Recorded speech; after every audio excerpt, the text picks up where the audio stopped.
Hey, it's Southside Steve with Axel and Southside Afternoons on Rock 100.5, and we're back with Dr. Anderson. It's only been 9 days, and I'm feeling great.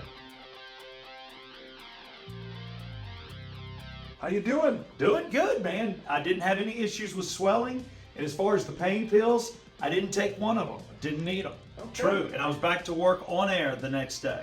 Okay. Well, we just wanted to have you by to kind of show the folks what it kind of looks like after, a little over a week. And we, as you may recall we transplanted hair across the entire frontal hairline, and you can actually see little peach fuzz in there, and you can feel it with your fingers. I love that feeling, by the way. And then There's nothing better than hair growing. A whole ton of hair in there, and you can see it's slightly red, but not that bad at all.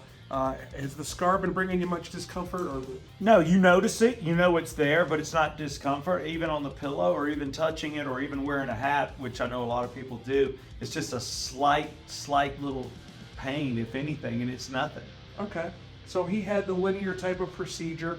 A lot of patients tell me it's kind of like a bruise. Does it kind of feel like that? Exactly like a bruise, and you only feel it really when you touch it. And Okay. when you touch it, it's less than a bruise. Okay, very good. What we're going to do is I'm going to come around here and we're going to show the viewers what the stitches look like, because a lot of times stitches on the scalp look like the size of football laces, but here's the is how I do it. It's the same closure I would use on a facelift, and you can see not really a big deal at all, and it's hidden by any kind of length of hair that's going to cover the scalp. You don't need hair this long to cover that at all, just any typical.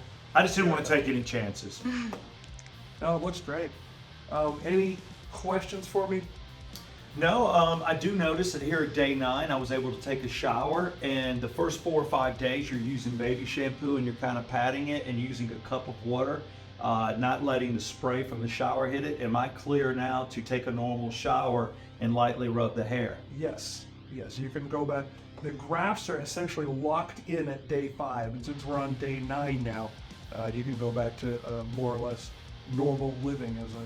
So rubbing my scalp the way I would and not worrying about affecting the grafts or losing the grafts. That's right, and then you can rub on the stitches as well. They're not spring-loaded. They're not going to come apart. Okay. The grafts are more or less locked in there. You can't really do anything negatively to affect them. I am being day 9. When do the stitches come out? Because they don't dissolve, correct? No, they don't dissolve, and that's to limit scarring.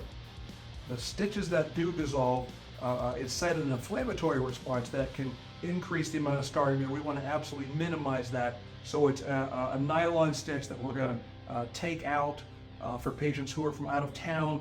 We have them go to their local doctor or urgent care, frankly. They're difficult to put in, but easy to take out for a reason.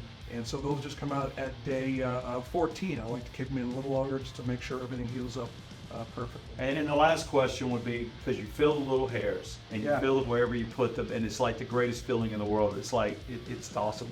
Hair growing, for anybody that had any amount of hair loss, to feel hair growing is the greatest gift. Yeah. But I was going to ask, how much hair do you think that I'll keep, and does it go into a dormant situation?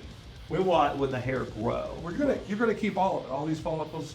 Hair loss, or rather hair restoration surgery, is no one's crossing their fingers and hoping. Hair transplant surgery, when done correctly on well-selected patients, works 100% of the time. And so these hairs are gonna so how it works is about 20% of these hairs are just gonna keep growing. Okay. About 80% of the follicles are gonna kind of go back into their dormant phase, and the attachments from the follicle to the hair will be dissolved, and the hair will be shed. It's not that they're falling out or dying, it's just a natural process. Those follicles that go into a dormant phase for 3 to 8 months or so, and then we will come out of their dormant phases one at a time and start producing a new hair. And so you'll have the final results within 8 to 12 months. I can wait. Very good. Thank you. Great to see you, bud. Thank you. Keep up the good work. Call me anytime. You got it. Some doctors are hard to get a hold of. I'm not one of those doctors. Every patient, including Southside Steve, gets my telephone number and email address, and we've got, as every patient gets on the night of surgery, they get a phone number that one of our own staff has at their house. Well, you don't get sent to a call center or some random person if anything goes wrong in the middle of the night. And occasion, nothing really ever goes wrong. Occasionally we'll get a question like, when should I take this medication? And you'll have a person who works here at the practice, who worked on you, will answer that phone and who knows you. And so that provides a lot of patience and peace of mind. And I did get that phone call, and I was checked on, and I appreciate it. Good.